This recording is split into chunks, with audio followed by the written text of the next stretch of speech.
సంవత్సరానికి 3,65,000 గంటలు అవుతాయి. ఇక్కడ జీవితాంతం ఎన్ని గంటలు? 1,04,000 గంటలు.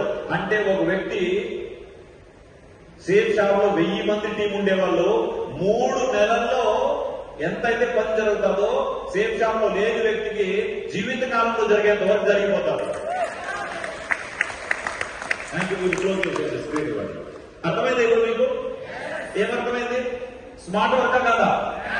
ఆ కాకి బాగుంది ఎగ్జాంపుల్. ఇప్పుడు స్ట్రాంగ్ ఉపయోగిస్తా ఉందా లేదా? ఇదివరకైతే మనం కూడా అలాగనే ఒక వ్యక్తి జీవితాంతం 1,00,000 గంటల సంగతి వదలండి, 2,00,000 గంటలు కూడా ప్రతి వ్యక్తికి శాలరీ ఎన్ని గంటలు పనిచేస్తే ఆ విధంగా వస్తుంది. అవునా?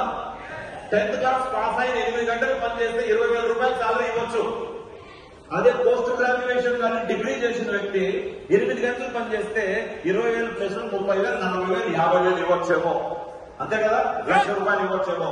అంటే ప్రతి వ్యక్తికి శాలరీ ఎన్ని గంటలు పనిచేస్తాడో ఆయన దగ్గర ఎన్ని స్కిల్స్ ఉన్నాయి, ఎన్ని డిగ్రీస్ ఉన్నాయి.